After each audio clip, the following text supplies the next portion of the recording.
Hello, what's up, wowe aho uri hose aho uherereye nongeye kuguha ikaze kandi nongeye kugusuhuza ndakwifuriza kugubwa neza aho waba uriho hose ibyo ukora kandi Imana ihira imipango yawe bikomeze gucamo amakuru y'imyidagaduro yo niyonje kukubwira niyo ngufitiye umuhanzi w'itangabo Meddy akaba yongeye gufata ibendera ry'u Rwanda akarigeza kure nyuma y'igihe kingana n'umwaka cyangwa se unarenga adasohora indirimbo ariko ibihangano bye byaje kuba byese imihigo bityo afata ibendera ry'u Rwanda ararusohokera aribyo ngiye kukubwira.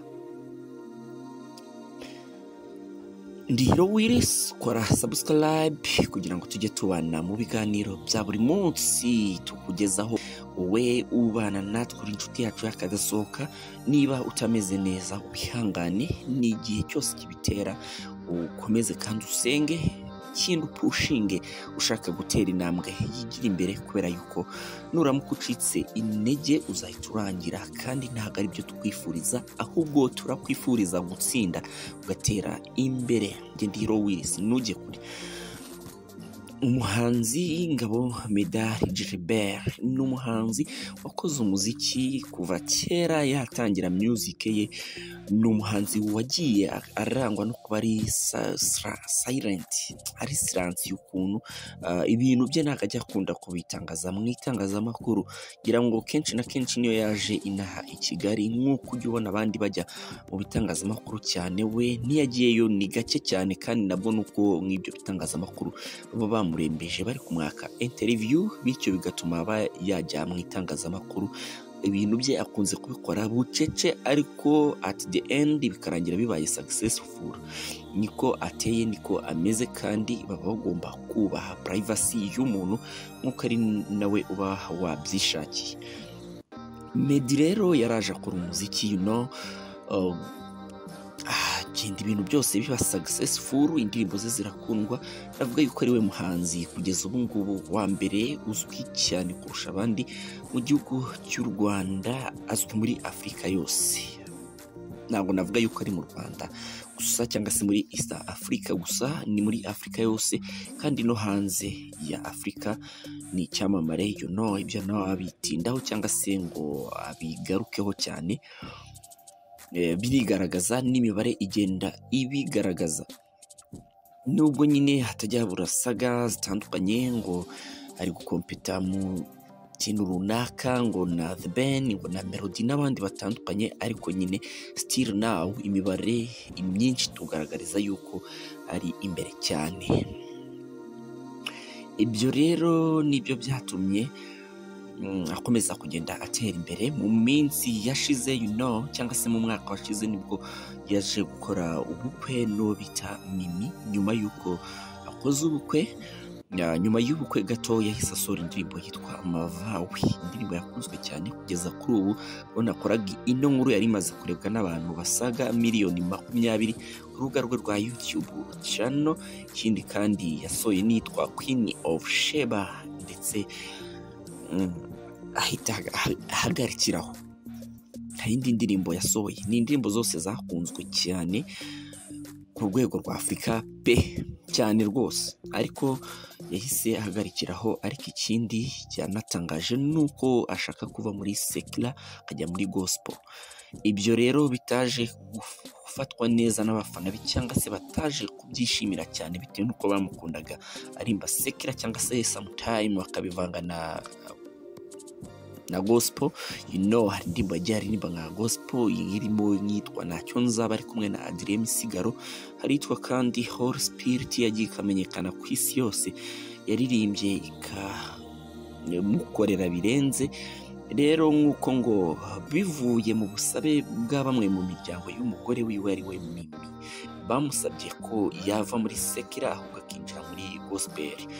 Ibyo byose rero yaje kwemera akanabitangaza kugeza no kuri ubu ngubu, no kuba yaratinze gushira indi ndirimbo hanze.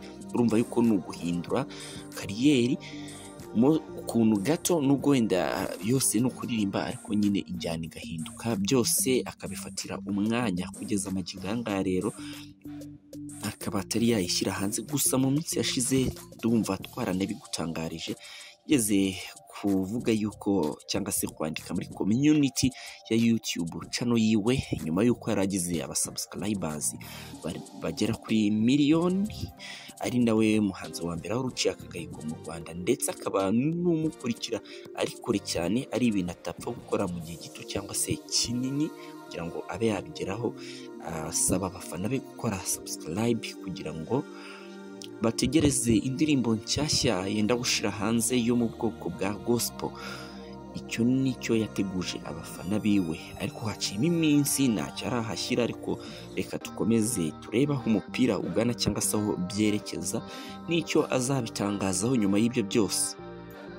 Ngabo Gilbert Meddy, nyuma y'ibyo byose, nyuma yo guca muri izo struggle mu minsi yashize, nibwo yaje kugira ibyago, mama we yitaba Imana. Kuri we n'ubundi na mbere hose yajyaga avuga yuko akunda mama we birenze. Urumva yuko ni ibintu byamuteye shock mu buzima bwe no muri kariyeri yiwe, byatumye rero ahangayika. Akaba ari nayo mpamvu ishobora kuba byatuma indirimbo itinda gusohoka. Ikindi kandi akaba byatuma, bitewe na inspiration yakuye kuri mama wiwe, byatuma yimariramo umuziki wa gospel ndetse akanabikora yivuye inyuma.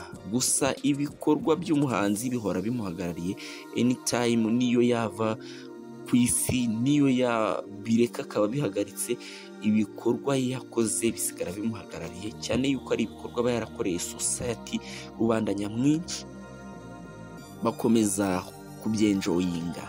Nk'urugero nk'ibihangano bye, n'ibihangano byiza biryoshye, radio stations, TV stations, bakomeza gukina ibihangano byiwe, byumvikana yuko n'abafana batajya bahwema kubyenjoyinga, byerekana ibyo image yuko anytime uko byagenda kose, niyo yarekera guhanga cyangwa gusohora indi miziki, iyo yakoze yasigara imuhagarariye. Ibyo biragaragara, ari nabyo byatumye ubu ngubu Ngabo Meddy Gilbert uzwi nka Meddy ahagarira u Rwanda mu bihembo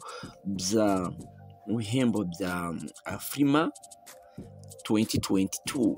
Ndaje ngusomere ahangaha wumve. Umuhanzi nyarwanda Ngabo Meddy Gilbert wamamaye nka Meddy mu muziki wa Afurika ndetse no ku isi mu bihugu bigiye bitandukanye, ahagarariye u Rwanda mu bihembo bya Afrima 2022. Meddy ahatanye mu cyiciro cy'umuhanzi wahize abandi muri Afurika y'Iburasirazuba. Muri ibi bihembo bihemba abahanzi bitwaye neza kurusha abandi ku mugabane wose. Muri iki cyiciro Meddy akaba ahatanye cyangwa se ahanganye n'uwitwa John Frog. Uyu nguyu akomoka muri South Sudan, mu Munyasudani y'Amajyepfo. Byumvikana yuko ari guhatana n'ibikomerezwa mu gihugu, muri buri gihugu. Akaba harimo kandi muri iyi kategori uwitwa Satibi wo mu Burundi, hakaba kandi harimo uwitwa Rayvanny wo muri Tizi muri Tanzania. Byose birumvikanisha yuko mu Burundi nako buri gihugu bagiye batoramo umuhanzi uhagarariye abandi. Nk'urugero birigaragaza, John Frog ni uhagarariye South Sudan, Satibi ahagarariye Burundi. Ndumva kugeza kuri ubu ngubu nawe mukubita inshuro niwe muhanzi uhari uri gukora kurusha abandi. Witwa Rayvanny muri Tanzania, navuga yuko ari uhagarariye, sinatinya kubivuga. Witwa kandi Diamond Platnumz, nawe akaba ari muri iyi kategori, nawe ni Munyakazi. Witwa Eddy Kenzo wo muri Uganda, kugeza kuri ubu ngubu arabahagarariye. Witwa Otile Brown wo muri Kenya, nawe akaba ari muri iki cyiciro arabahagarariye, ndetse n'uwitwa Khaligraphy Jones, umuraperi uri mu baraperi bambere bakaze muri Afurika yose. Rero Khaligraphy Jones nawe ni umunyakenya, urabizi. Meddy akaba ahatanye n'abahanzi nk'aba ngaba bakomeye. Reka tukomeze kumwifuriza kugubwa neza, cyangwa se intsinzi yo kuzaba yakwegukana ibi bihembo bya Afrima 2022 nk'umuhanzi mwiza witwaye neza muri Afurika y'Iburasirazuba. Uyu muhanzi ahagarariye u Rwanda muri ibi bihembo, amaze umwaka urenga adashyira hanze igihangano gishya, binazwi ko yagiye cyangwa se agiye guhindura umuziki akora akerekeza mu njyana ya gospel, umuziki wo kuramya no guhimbaza Imana.